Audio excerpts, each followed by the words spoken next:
Là. Alors, à toi la parole, Caroline. Je vais passer. Donc, bienvenue à tous. Il y en a certains d'entre vous ont répondu à l'enquête qu'on a lancée sur finalement c'est quoi un membre du Respire, et puis avec 4 questions clés. C'est intéressant parce qu'il y a l'un et l'autre d'entre vous qui a répondu que oui, on ne sait pas, on aimerait bien savoir ce qu'est le Respire et on aimerait bien, on ne sait pas exactement ce que fait Respire. Donc voilà, on vous a préparé une belle présentation avec le maximum d'infos. Et aussi, quelqu'un d'autre a dit oui, on est un peu perdu dans toutes les informations sur le site. Ça, c'est un peu normal aussi parce que le site est en cours de refonte et on espère que dans le futur, ce sera encore beaucoup plus clair. Voilà, alors ici, vous avez une photo de toute l'équipe, une photo récente près du lac de Louvain-la-Neuve. Donc, en fait, l'équipe du Respire, c'est en fait plus d'une vingtaine de collaborateurs dans 7 universités francophones, mais on va dire la coordination du réseau santé, soins et spiritualité est hébergée à l'Institut de recherche religion, spiritualité, culture et société de l'Université de Louvain-la-Neuve en Belgique. Donc ici, vous avez une photo en dessous de la grande place et notre bureau est au premier étage de ce grand bâtiment. Voilà. Je vais vous présenter maintenant chacun des membres que vous voyez sur la photo. Donc, cette équipe permanente. Alors, donc d'abord, le professeur Dominique Jacquemin, qui est notre directeur administratif et académique, qui est professeur de théologie et éthicien et qui travaille ici à l'UC Louvain. Alors, Madame Serena Buchter, qui est notre responsable scientifique et qui est effectivement, elle dit, cofondatrice et fondatrice quand même, principale de la collection Soins et Spiritualité et du Respire depuis 2016. La collection, je crois que c'était 2011, si je ne me trompe pas. Et qui gère tous les projets, coordonne tous les projets de formation et de recherche, et donc qui est infirmière avec un master de santé publique. Alors moi-même, je suis responsable administrative depuis un peu plus d'1 an. Donc, je gère tout ce qui est projet, finance et aussi tout ce qui est stratégie de promotion du réseau. Moi, j'ai un diplôme d'ingénieur à la base, pas grand-chose à voir. Madame Sabine Noro, vous la connaissez sûrement, elle travaille depuis 2019 au réseau, début 2019, et donc c'est notre madame qui fait tous les supports graphiques, toute la mise en place du site web, toutes les créations de contenu, des visuels pour les formations, la newsletter et les supports de communication. Et donc, à la base, Sabine Rowe, avant sa reconversion, était kinésithérapeute. Et donc, elle a fait tout un parcours après de spécialisation en communication graphique. Alors, Alessandro Siro, il travaille plus directement en tant que salarié du réseau, mais il a travaillé pendant 1 an. Et lui est responsable, réalisateur audiovisuel qui a fait tous les supports vidéo et notamment la web-série Respire avec son collègue Dohan. Et il est aussi notre expert intelligence technologique, on va dire, IT, Information Technology. Donc, il fait aussi tout ce qui est bande-annonce, montage vidéo. Et il est actuellement chargé aussi de la refonte du site web. Donc, il a un master en sciences et technologies de l'information et de la communication et il commence actuellement un doctorat.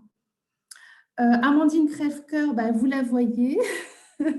Voilà, elle est là à côté de Sabine.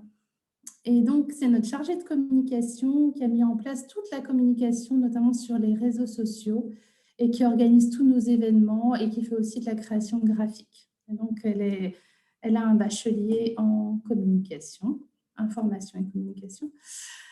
Voilà, ça, c'est l'équipe, on va dire, permanente.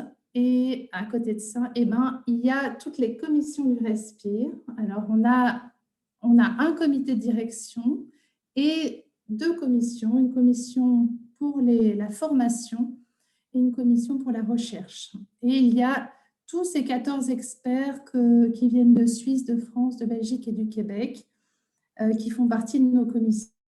Peut-être pas les citer tous, mais là, ici, il y a Cosette Audier ici qui est présente aujourd'hui, Étienne Bourdin qui est également présent. Je crois que c'est tout parmi tout cet ensemble de collaborateurs. Voilà. Je ne vais pas citer leur nom, je pourrais, mais voilà.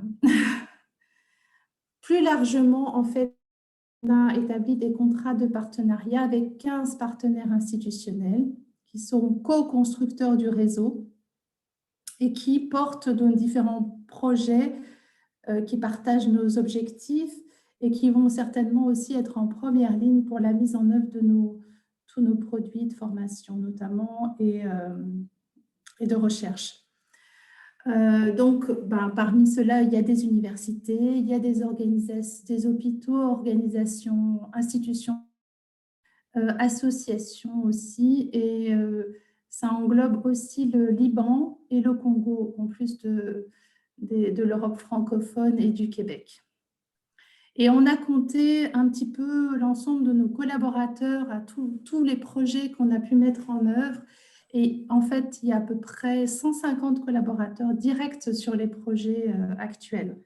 Et il y a également à peu près 150 membres du réseau depuis sa création, donc qui ont été membres, futurs membres, des nouveaux membres, voilà, tout le monde compris. Alors, je vais laisser Serena vous expliquer le développement du réseau, du Respire. Oui, alors je vais vous parler des 3 grandes phases du développement du réseau Respire. Donc, on a une première période entre 2016 et 2018 où, grosso modo, on s'est préparé. On a fait un grand processus d'enquête auprès des différents terrains de formation, la recherche, surtout les milieux cliniques. Et puis, on a été voir un peu ce qu'ils attendaient d'un réseau, ce qu'ils voulaient avoir comme type de sensibilisation, de formation, d'accompagnement. On a préparé ces projets, puis la phrase vraiment très, j'allais dire, productive, c'était en 2019 et aujourd'hui, on termine cette période où on a produit beaucoup d'outils pédagogiques en ligne, en open access, pour outiller les formateurs, les cadres de santé dans leur milieu clinique, certains professionnels de l'accompagnement spirituel qui devaient proposer, par exemple, des formations. Et on a aussi mis en œuvre plusieurs projets de recherche qu'on va vous présenter juste après. Alors, qu'est-ce que c'est que le futur? Vous avez une période qui s'étale en 2022 et 2025. Là, on espère entrer dans une période dont on cherche encore le nom, qui est une période d'accompagnement et de facilitation pour les terrains demandeurs qui viennent de la clinique ou de la formation pour favoriser le spiritual care grâce aux outils pédagogiques qu'on a pu élaborer, aux recherches dont on va parler et surtout, principalement grâce au travail de réseautage, de mise en lien des savoirs et des personnes principalement. Alors, dans la première, avant même la première phase en 2016 et 2018, il y a eu depuis 2011 cette collection Soins et spiritualité, d'où est plus ou moins partie toute cette aventure de réseau. Là, vous voyez aujourd'hui ces 12 ouvrages, dont 2 assez fondamentaux qui sont ceux qui sont hors série sur votre droite, qui sont les ouvrages pour expliquer ce qu'est et comment se développe le spiritual care en milieu francophone principalement, et vu par les francophones. Voilà, donc ça, vous en avez entendu très probablement parler de cette collection qui, on le verra pour le moment, est en pause, qui nous a posé quelques questions par rapport à la suite justement du membership.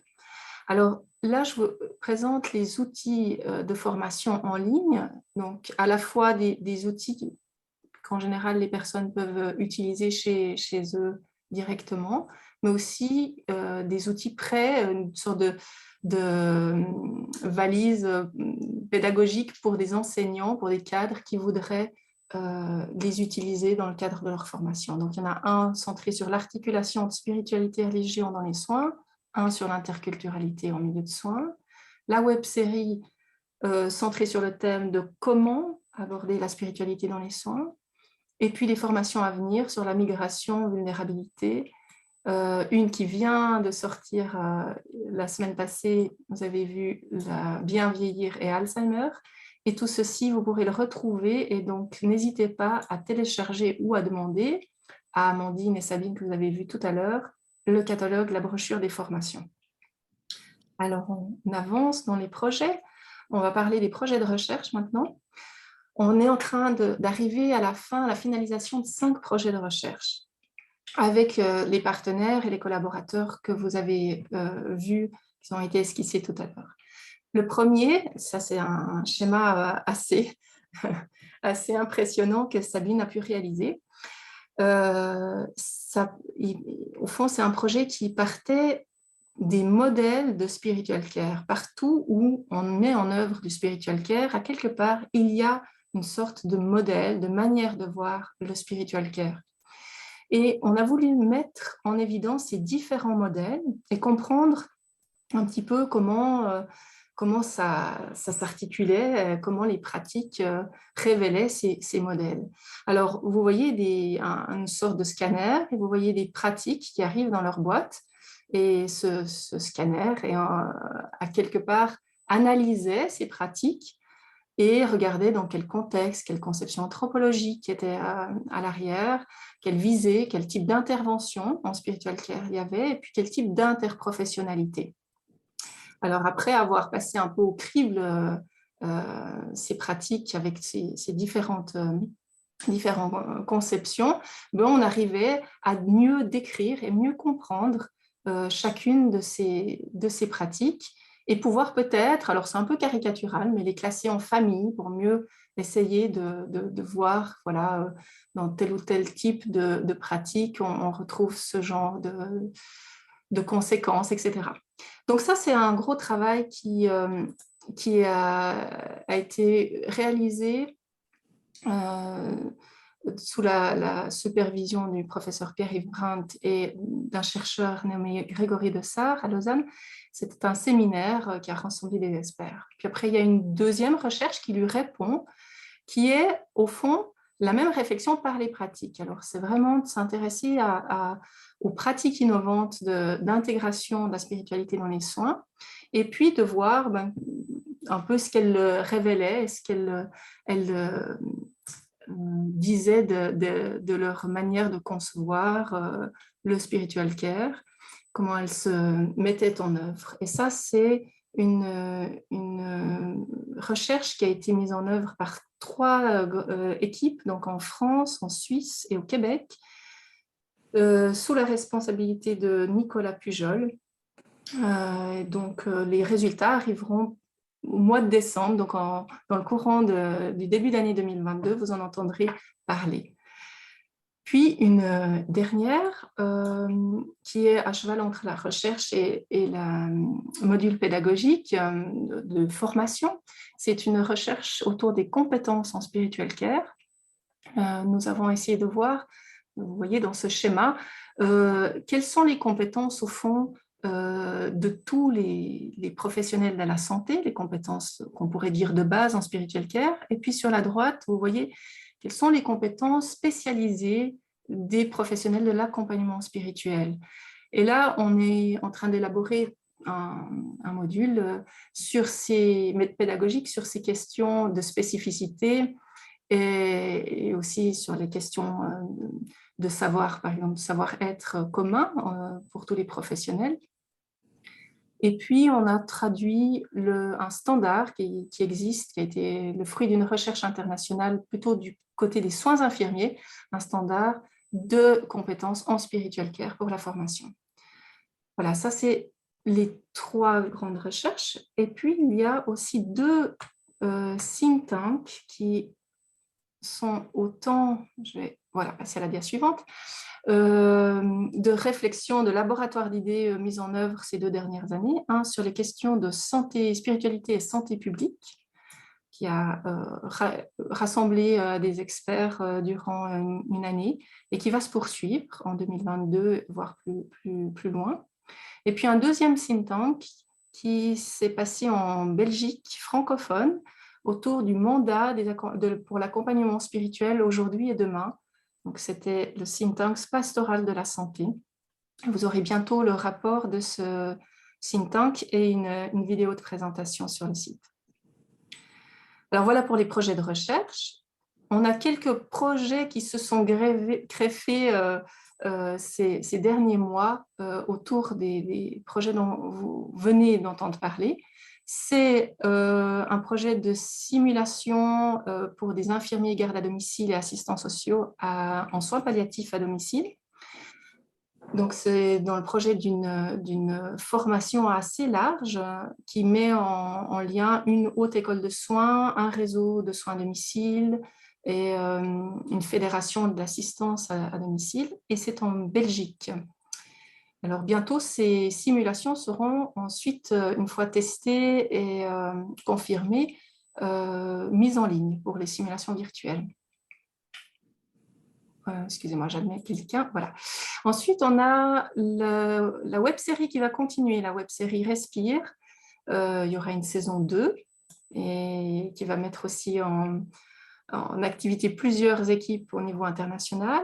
Il y a des groupes de travail qui continuent, notamment le groupe de travail soins infirmiers et spiritualité.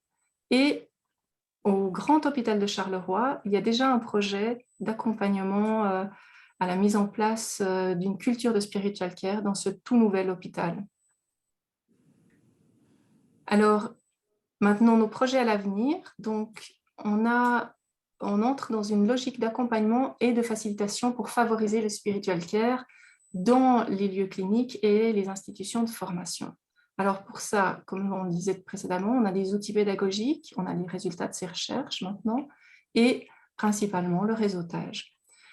On va plus spécifiquement tester nos outils pédagogiques et évaluer les compétences en spiritual care avant et après ces formations dans certains lieux qui se sont montrés volontaires pour les tester, les évaluer. Et puis aussi accompagner des institutions de soins à développer une culture du spiritual care en leur sein. Donc, on a cité le Grand Hôpital de Charleroi, mais aussi d'autres lieux qui sont en train de se profiler en France, en Suisse, au Québec ou ailleurs. On va maintenant devoir préciser combien de lieux on pourra accompagner et comment. Ça va être fait dans les mois prochains. Les autres projets à venir, pour terminer ce panorama, il y a question potentiellement de mettre en place un master interuniversitaire en spiritual care avec plusieurs universités et partenaires. Un séminaire d'acteurs de terrain et de chercheurs sur les processus de changement et d'accompagnement des institutions pour favoriser le spiritual care, qui fait écho à ce qu'on vient de dire. Voilà, des recherches-actions et des évaluations sur ce qui va être implémenté vont être mises en place. Un groupe de travail, on en a parlé, donc, qui prolonge les 2 think tanks que vous avez vu évoquer, donc celui sur la spiritualité et la santé publique et celui sur la pastorale de la santé. Et enfin, on va vous faire probablement participer à des projets, ça on va en parler tout de suite, avec la question du profil des membres. Donc les membres avant, donc par rapport, vous avez vu que les partenaires, c'était les co-constructeurs du réseau. Alors qu'est-ce que c'est un membre? Contrairement aux partenaires qui sont des institutions, les membres, ce sont des individus, ce sont des bénéficiaires privilégiés, on pourrait dire, du réseau, mais aussi une caisse de résonance pour nous. C'est-à-dire que c'est des personnes avec qui on a des collaborations plus facilement et de manière privilégiée. Et auparavant, on proposait d'avoir accès à un espace membre, d'avoir des tarifs réduits et puis un livre de la collection. Et donc, c'est ça dont on voudrait vous parler maintenant. Donc, traditionnellement, on remettait en fin d'année un ouvrage. Or, vous avez entendu, cette collection Soins et spiritualité se met en pause pour le moment, au profit de modules de formation en open access, dont vous pouvez profiter dès maintenant gratuitement. Donc là, sur la page qui est ici mentionnée, vous pouvez aller visiter donc, et voir toutes les ressources que vous pouvez avoir et puis qui vont arriver. Et puis, l'espace membre aussi, dans une dynamique d'accessibilité la plus large possible, va disparaître et on va retravailler tous les dossiers qui étaient dans l'espace membre, les thématiques ou les vidéos, pour les mettre en open access pour qu'elles soient plus profitables, disons. Et alors, on a imaginé voilà, des propositions pour les membres. On va lancer le pavé dans la mare tout à l'heure, et notamment des cafés du Respire, donc des rencontres thématiques les après-midi pour permettre aux Québécois de nous rejoindre. Et dès 2022, une des propositions, ce serait d'avoir ce type de rencontre, soit en présentiel, soit de toute façon en distanciel. Alors pour cela, et pour continuer, je vais proposer à Caroline de prendre le relais parce qu'elle a gratté les résultats de l'enquête et essayé de faire une synthèse pour vous. Et après cela, on pourra démarrer la discussion.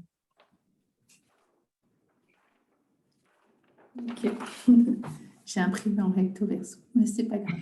Donc, en fait, sur l'enquête qui vous a été proposée dans la newsletter, on a eu 14 réponses, donc on remercie ceux qui nous ont répondu. Et parmi ces 14 personnes, il y avait 7 anciens membres, 5 nouveaux membres et 2 futurs membres. Donc, c'est assez éclectique.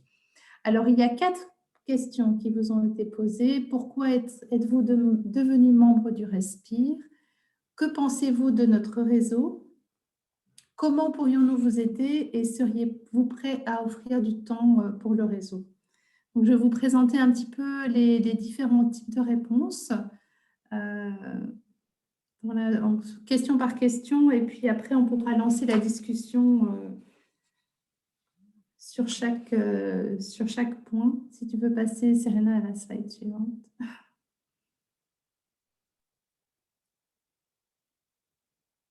Alors voilà, première question, pourquoi êtes-vous devenu membre du réseau Respire?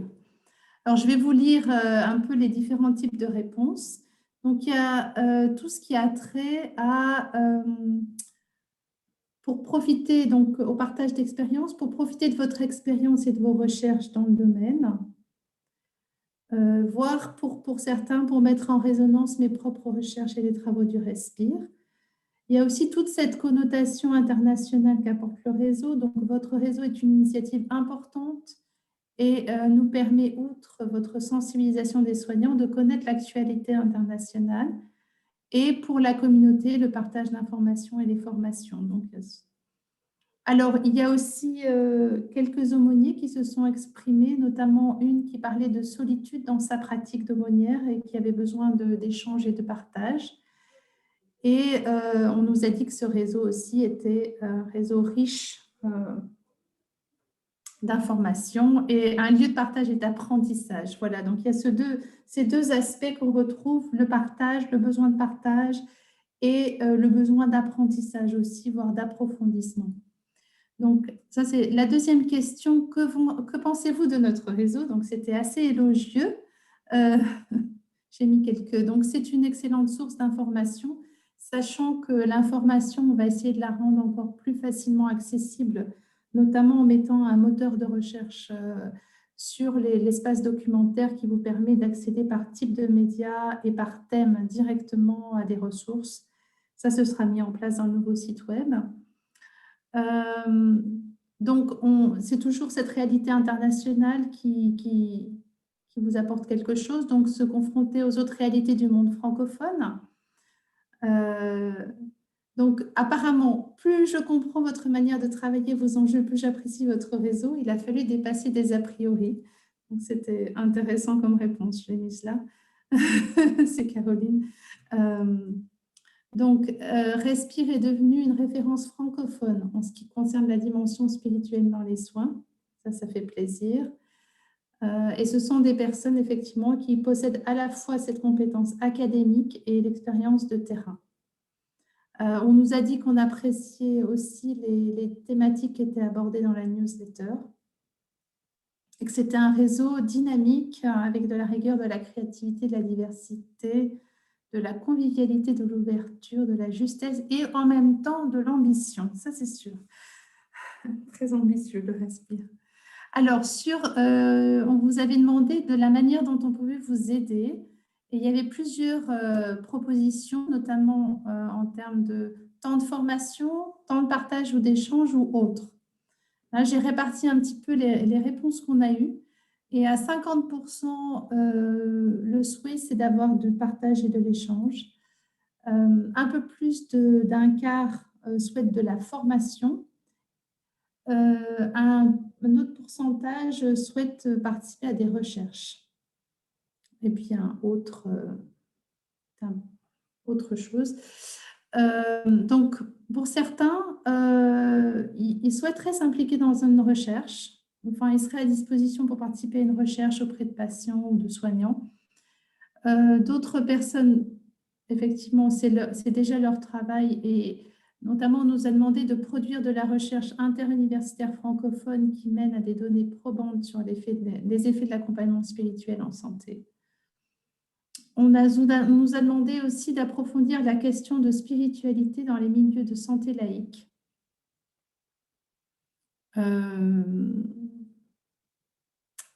Donc, il s'agit après de partage, de temps de formation, temps de partage, dialogue, échange d'expériences. Ça, c'est vraiment ce que la majorité d'entre vous demande. Donc, partage, échange, formation. Et on pourra discuter après des thématiques qui sont importantes pour vous. Et alors là, merci à tous parce que 100% d'entre vous ont répondu positivement à la question « Seriez-vous prêt à offrir du temps au réseau ?» Tout le monde a dit oui, donc merci beaucoup pour ça. Donc, les propositions qui ont été faites, c'est un partage d'expérience sur le travail d'aumônier accompagnant spirituel en psychiatrie. Une personne qui propose en tant qu'aumônière catholique hospitalière de participer à un projet de recherche auprès de patients ou de soignants. Certains proposent aussi un travail de coordination ou un travail de recherche. On a quelques personnes au Liban qui sont très heureuses de partager leur expérience académique et expérience sur le terrain au Moyen-Orient. Et aussi un besoin au Congo d'échanger notamment avec les milieux de jeunes universitaires africains. Une proposition qui a été faite aussi par quelqu'un qui anime actuellement un séminaire sur psychanalyse et spiritualité, et un médecin dans les soins palliatifs aussi qui propose son aide pour enseigner et pour parler de spiritualité dans ses cours à la faculté de médecine. Voilà. Donc ça, c'est un peu pour vous donner un aperçu des résultats d'enquête. Alors, ce que je vous propose maintenant, c'est, je ne sais pas quelle heure il est, mais je vous propose d'échanger. Il est 14h30, la demi-heure qui reste, sur les thématiques que vous souhaiteriez aborder. Alors, si vous êtes d'accord avec cette proposition de Café du Respire, qui pourrait avoir lieu 6 fois par an, donc de façon régulière. Sur quel type de thématique vous souhaiteriez qu'on partage, qu'on fasse, nous, tout un ensemble de recherches à vous présenter. Et si vous souhaitez prendre la parole, donc ce que je propose, peut-être on va enlever le partage d'écran, c'est qu'avant de prendre la parole, chacun puisse se présenter brièvement.